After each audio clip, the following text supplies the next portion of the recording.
पूज्य ज्योतिबा फूले जी का सदा सम्मान करता हूँ। रंग बदले नसीबों के, रंग बदले नसीबों के, ज्योतिराव फूले तो मसीहा थे गरीबों के। से ध्यान दें, अपनी लड़कियों का, अपनी बच्चियों पर ध्यान दें, जिससे कि वो समृद्ध हों और आने वाला समाज हमारा समृद्ध बने और शिक्षा का प्रचार हो। तो इसलिए आज हम इनके जन्म 198वीं जयंती मना रहे हैं। शिक्षा के क्रांति दूत हैं, नारी शिक्षा के अग्रदूत हैं। इन्होंने अपनी को पढ़ाया, अपनी पत्नी को पढ़ाया। इन्होंने 16 स्कूल चलाए, बड़े बड़े स्कूल चलाए। उनके पावन चरणों में सदा प्रणाम करता हूँ। मुझे परवाह नहीं है स्वर्ग जाकर मोक्ष पाने की, और रहूं चरणों में उनके, मैं यही अरमान रखता हूँ।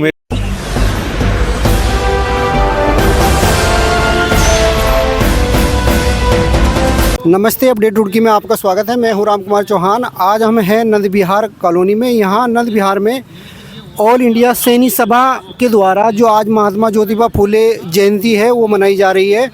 और ये ऑल इंडिया सैनिक सभा जो है बहुत पुरानी ये संगठन है और रुड़की में काफ़ी दिनों से सक्रिय है और समय समय पर अपने इस तरह के बड़े छोटे कार्यक्रम करते रहते हैं। हमारे साथ में जो अधिकारी है किसले कुमार क्रांतिकारी जी, जो इस सैनिक समाज के, भाई साहब इधर को आ जाओ एक मिनट। आज आपके द्वारा महात्मा ज्योतिबा फूले का जो जन्म उत्सव मनाया जा रहा है, इस विषय को लेकर के आप क्या कहोगे? धन्यवाद आदरणीय राम कुमार जी। पहले तो मैं आपके चैनल को बधाई देता हूँ जो आपने आज युगांतकारी महापुरुष, हम सबके प्रेरणा स्रोत, प्रातः स्मरणीय पूज्यवर ज्योतिबा फूले जी की जन्म जयंती महोत्सव के उपलक्ष्य में अपना समय निकालकर अपने चैनल की पूरी टीम के साथ आए, आपको धन्यवाद। ये पिछले कई वर्षों से इस क्षेत्र में कार्यक्रम होता है। चूँकि ज्योतिबा फूले हम सब जानते हैं, उनके विषय में बोलना वास्तव में ऐसा है जैसे सूर्य को दीपक दिखाना। वो एक युगांतकारी महापुरुष हुए हैं। उन्होंने ऐसे समय में आगे निकल कर के समाज की दिशा और दशा तय की जब समाज की स्थिति बहुत ख़राब थी, बड़ी दयनीय थी, विशेषकर शिक्षा की स्थिति बहुत ख़राब थी।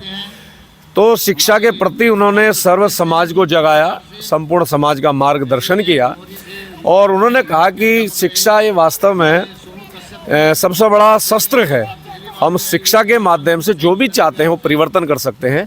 इसलिए पूरा देश ही नहीं तो संसार के अंदर जहाँ जहाँ भी भारतीय लोग रहते हैं वो बड़ी उपस्थित होकर बड़ी संख्या में बड़े हर्षोल्लास के साथ और महापुरुष ज्योतिबा फूले जी की जयंती मनाते हैं।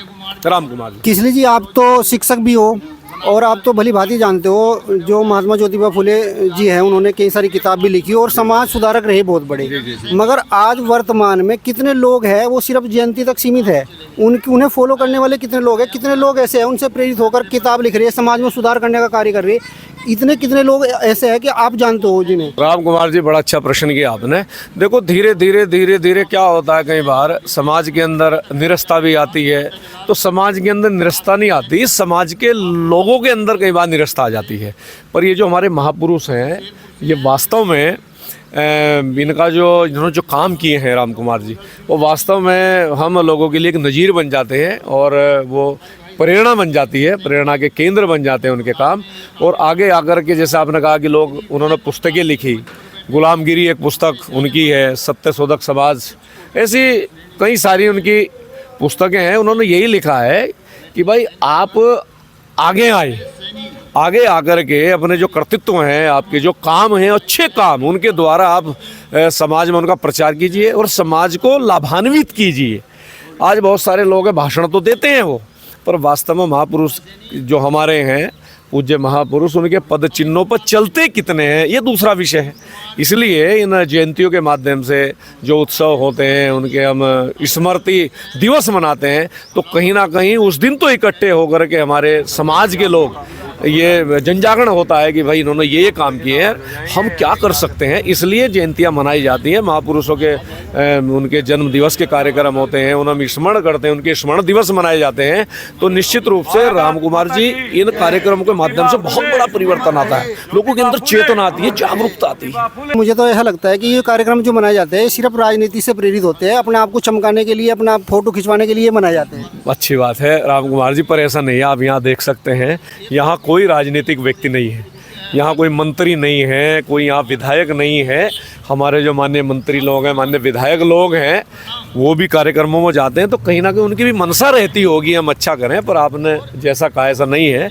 और उनके बिना भी कार्यक्रम हो सकते हैं। ये भी लोगों के अंदर एक गलतफहमी हो गई है कि भाई नेता ही होंगे, राजनेता ही होंगे, कोई मंत्री जी होंगे, कोई हमारे माननीय विधायक होंगे, कोई माननीय राज्यसभा सांसद होंगे, वो होंगे तो तभी होगा कार्यक्रम। ऐसा नहीं है राम कुमार जी, आप देख सकते हैं इस मंच पर सारे सामाजिक कार्यकर्ता हैं, समाज से जुड़े लोग हैं, तो ऐसा नहीं है। आपने अच्छा प्रश्न किया है। हाँ, राजनेताओं की नेताओं की थोड़ा ये रहता है कि भाई जाना, फूल चढ़ाना, पुष्पांजलि करना और इस कार्यक्रम में जाना, उस कार्यक्रम में जाना, पर यहाँ ऐसा नहीं है। आपके जो मन का प्रश्न था, जो टीस थी, बहुत अच्छी थी, पर ऐसा नहीं है। यहाँ सब सामाजिक लोग हैं। तो दोस्तों, किसले जी जो सामाजिक आदमी है और समाज के ही लोगों को इकट्ठा करके ये जयंती मनाई जा रही है। जिस प्रकार परिवर्तन की बात किसले जी बता रहे हैं कि आएंगे, जरूर आएंगे, क्योंकि वो इनमें ये साथ एक जो है प्रूफ भी है उसका, एक परिवर्तन लाने के लिए। जिस प्रकार समाज के अलग अलग विभिन्न संगठनों में भाई साहब अपना पूरा टाइम देते हैं। भाई साहब कवि भी है हमारे बहुत बड़े, और आपसे हम चाहेंगे कि आप कोई 4 पंक्तियाँ। धन्यवाद राम कुमार जी। ज्योतिबा फुले जी का चूँकि व्यक्तित्व इतना बड़ा है, मैं हिम्मत कर रहा हूँ उनके ऊपर कुछ लिखने का। तो आप जैसे राम कुमार जी हमारे कवि मित्र भी हैं, पत्रकार भी हैं, चैनल भी चलाते हैं। पूज्य ज्योतिबा फुले जी का सदा सम्मान करता हूँ मैं, पूज्य ज्योतिबा फुले जी का सदा सम्मान करता हूँ। उनके पावन चरणों में सदा प्रणाम करता हूँ, उनके पावन चरणों में सदा प्रणाम करता हूँ। मुझे परवाह नहीं है स्वर्ग जाकर मोक्ष पाने की, और रहूं चरणों में उनके, मैं यही अरमान रखता हूँ। मेरी तो ये इच्छा है कि मैं ज्योतिबा फुले जी के चरणों में रहूं, ऐसे महापुरुषों के चरणों में रहूं। बहुत बढ़िया, धन्यवाद भाई साहब, बहुत बहुत आपका धन्यवाद। कार्यक्रम के माध्यम से क्या संदेश देना चाहते हो अपने समाज के लोगों को और सभी जनता को? इसमें ये संदेश जान जाते हैं, एक तो हमारे महापुरुष जो हैं उनका जन्मदिन जैसे बच्चों का मनाते हैं, सब मनाते हैं, तो हम अपने महापुरुष का ही मनाते हैं। दूसरी बात यह है कि इन्होंने जब ये पैदा हुए और इन्होंने समाज में काम करना शुरू किया, ये शिक्षा के क्रांति दूत हैं, नारी शिक्षा के अग्रदूत हैं। इन्होंने अपनी पत्नी को पढ़ाया। इन्होंने 16 स्कूल चलाए, बड़े बड़े स्कूल चलाए, और इन्होंने अपना जीवन पूरा समाज की सेवा में समर्पित किया है। तो इसलिए ये इन महान योद्धा हैं, हमारी समाज के पुरोधा हैं ये। इनके लिए हम ये चाहते हैं कि इनका जन्मदिन जोर शोर से मने, और जिसमें समाज में भी संदेश या हमारे बच्चे भी जो है अच्छे आगे बढ़ें और देश के विकास में योगदान दें। संदेश आपका रहेगा आज समाज के लिए? धन्यवाद राम कुमार जी। सर्वप्रथम तो आपका बहुत बहुत धन्यवाद कि आपने समय निकालकर इन सब चीज़ों को जानने की कोशिश की कि एक समाज जो हमारे इस नंद विहार कॉलोनी में रहता है, वो हम आज महाराजा, आज हम ज्योतिबा फुले जी की जयंती 198वीं जयंती मनाने के लिए सब लोग इकट्ठे हुए हैं। क्यों इकट्ठे हुए हैं? इसलिए हुए हैं कि उस महापुरुष ने उस समय में, जबकि बहुत विकट समस्याएं थी समाज के अंदर, शिक्षा का प्रचार नहीं था, नारियों की शिक्षा नहीं थी, लेकिन उन्होंने हमेशा संघर्ष किया। उस संघर्षरत व्यक्ति के साथ और समाज ने भी मिलकर बहुत कार्य किया। इस वजह से और समाज के लोगों ने भी उनको अंगीकार किया। डॉक्टर भीमराव अंबेडकर जी ने उनको अपना गुरु माना।